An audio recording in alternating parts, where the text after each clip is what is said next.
খাঁচার কাকাতুয়া টিয়ার ডাকাডাকিতে আর গোলাপ, গন্ধরাজ, রজনীগন্ধার মিশ্র সুবাস, মাঝে মধ্যে নাগ কেশরের অনিরুদ্ধ অনুশাসন। আমার কড়িবর্গার দালানের খড়খড়ির জানলার বাইরে পরিবারের সকলের মনের অনুরঞ্জনে তৈরি কাঠা বারোর সাজানো ফুলের বাগান। আজ সকালটা সূর্য স্নান নয়, শ্রাবণের ধারার বর্ষা স্নাত।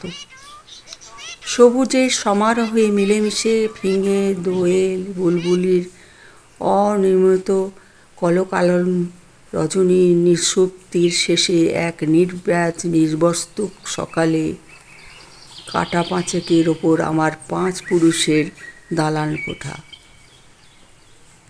রাতে কর্ম নির্বর্তের আগে আমার চাষের 20 বিঘা জমি, 3 বিঘার পুকুর, 4 বিঘার ফলের বাগান, খান 30 জার্সি পাঞ্জাব গরু ও পাটনায় মোষ, 5000 হাঁস মুরগি খামার প্রতিনিয়ত আমার কর্তব্য সম্পাদন ও কর্মনিষ্ঠতার পাঠ ও পরীক্ষা নেয়।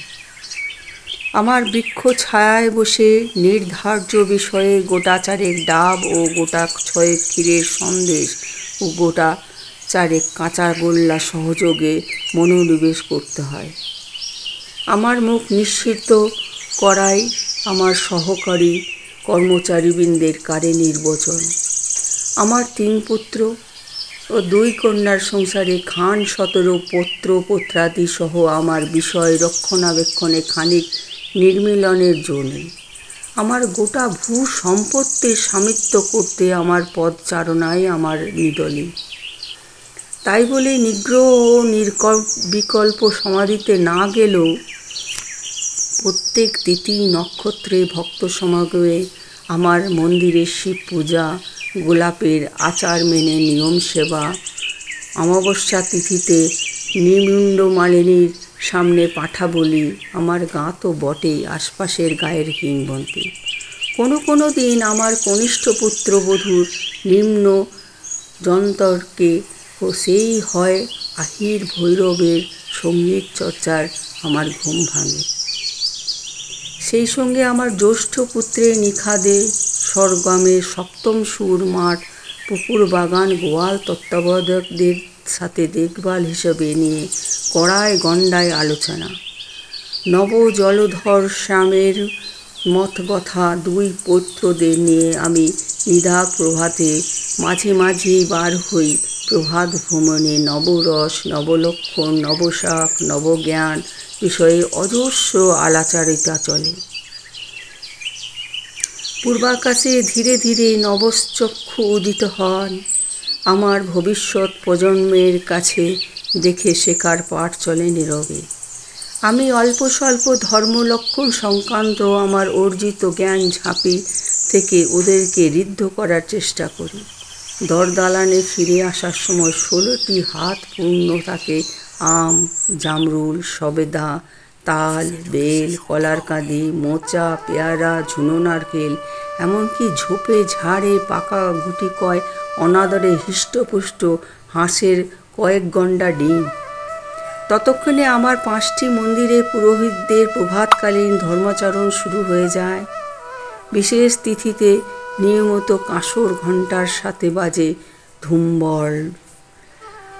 আমার 3 বিঘার নিম সায়রের পাশাপাশি গোয়ালের পাশে চাষের জমির সাথে ফুলের বাগানে আরও 3-4টে 2-3 কাঠার পুকুর আছে।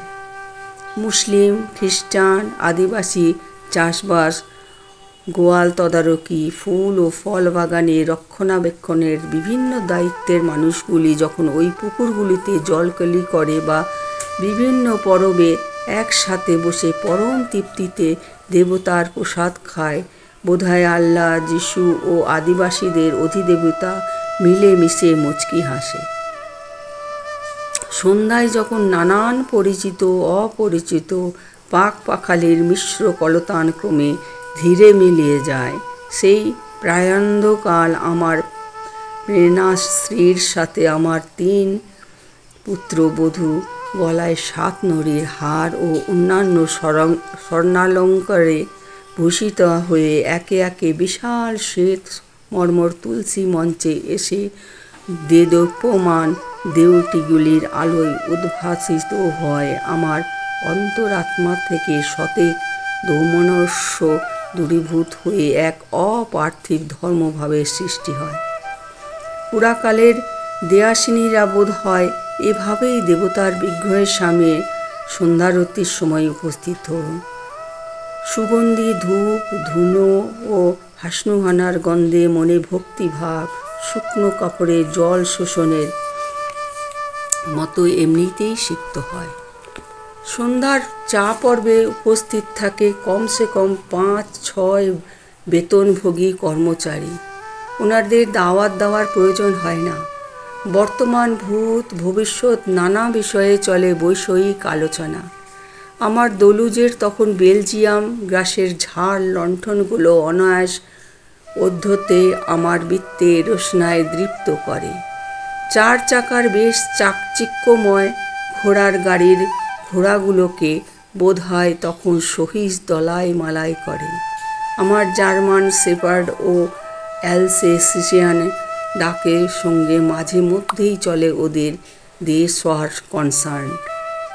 আমার দাবির খান ইতিমধ্যেই বিস্তর কাগজের বান্ডিলে হারিয়ে যেতে থাকে।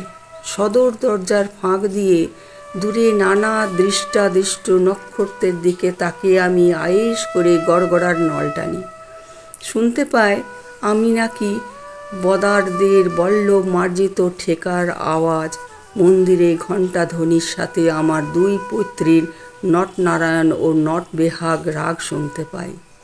যৌবনে খানিক তবলার চর্চায় থাকায় শ্রবণেন্দ্রিয় সঙ্গীতে অনুরাগী ও ধারষ্ণ।